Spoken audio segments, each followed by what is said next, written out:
I wrote, I like you a lot, Kriti.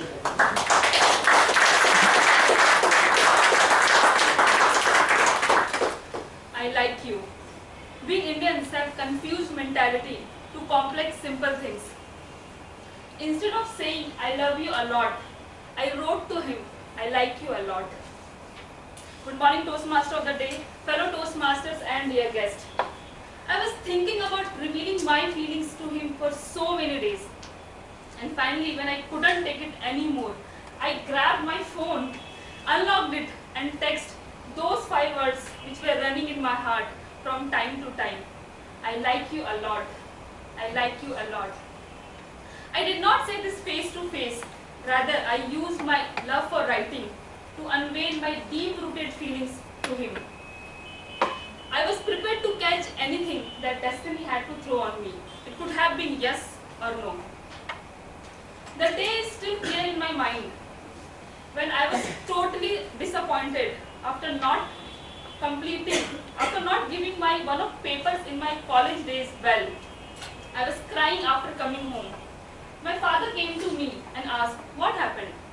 I told him that my paper went very bad and I may fail in the subject. My father told me something that day which still gives me positivity and wisdom before taking any decision in my life. He told me, my dear daughter, only one thing can happen for your paper. Either you will pass or fail. Nothing else can happen for your paper. So do not worry about the future and enjoy your holidays. This is the only thing that I thought before writing I like you a lot to this special person in my life. And at the same time I laughed of thinking where exactly I am implementing my father's given lessons. I mean proposing someone. But yes, the lesson was true. Either he will say I love you, I like you too, or he will not accept my proposal. I wanted to share this special feeling with someone. So I called up my sister and told her everything. But there were still some feelings which I couldn't share with her. Sometimes you just can't say your feelings to anyone, not because you don't want to, but because you don't feel. This habit of hiding emotions made me more interested in writing. I remember the phase of my life when I got to know that I had this writing habit. In my school days, when our syllabus used to get over, our Hindi teacher used to assign us the task of writing short stories.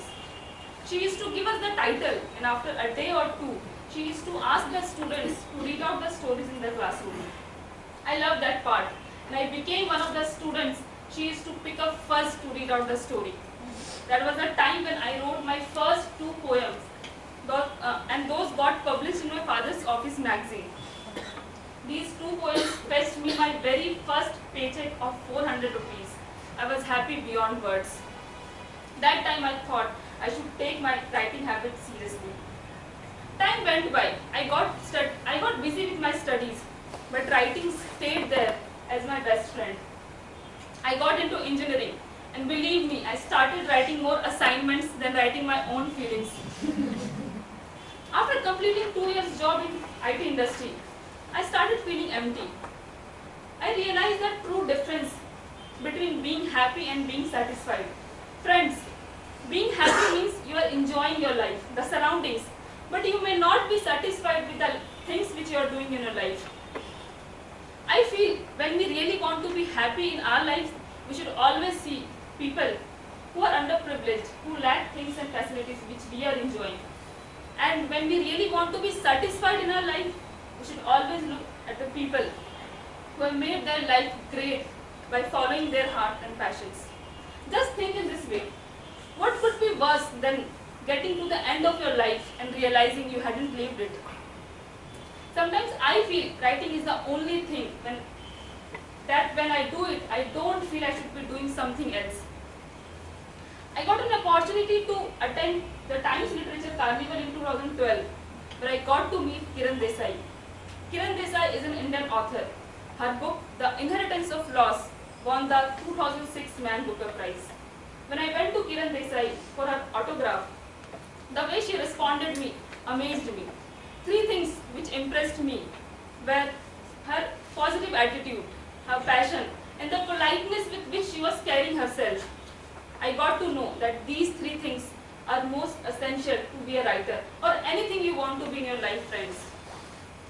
There is a very true quote by Martin Luther. It says, if you want to change the world, pick up your pen and write. Friends, the only difficult thing to pick up the pens and start writing. But once you start, you can write any damn thing in this world. Toastmasters International is a platform which made me take this habit of writing more seriously. Friends, find something which you are passionate about and keep tremendously interested in it. Start writing. Who knows, writing will take you to a new height of success. But writing is one of the difficult tasks. It requires your concentration, your time, and your passion. So, fellow Toastmasters and guests, if you feel for that someone special in your life, like how I felt, hurry up, grab a pen or your phone and write, I like you. No, this time, write, I love you a lot, directly straight from your heart. You will feel relaxed. Thank you.